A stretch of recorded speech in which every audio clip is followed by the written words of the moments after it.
Dale coming at you from Indianapolis. We're at the PRI show, and I'm here in the Koul Tools booth with my friend Dick Razik. Now, Dick, you are holding in your hand a tool that you hope nobody has to use. Please explain. Well, I was working recently on my 35 Packard, and I had a leaky fuel tank. So I said, well, I can't go down to the store and buy a tank, so I'm going to go ahead and make a tool to fix this. As I'm doing that, I said, I think there's a demand for this.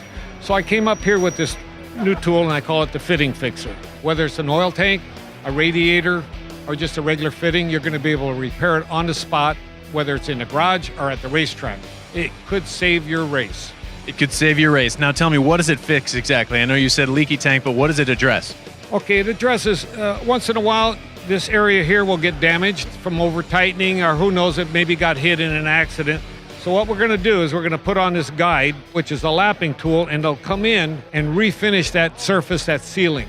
In 30 seconds, you could be back in the race. You cannot afford not to have it. This tool will save your butt. I'm telling you that. It's like an insurance policy. You got to have it just in case you need it, and when you do need it, you're going to be glad you have it. So let's talk applications and sizing. How many different applications do you have? Right now, we go 3/16 to ½ inch. We have 4 different models. Within 3 to 4 months since the demand is at the show here, the response has been fantastic. So we're going to go all the way up to 1 inch. And it comes in kits or singular. All you need is a power drill and this tool, and you're going to fix it on the spot.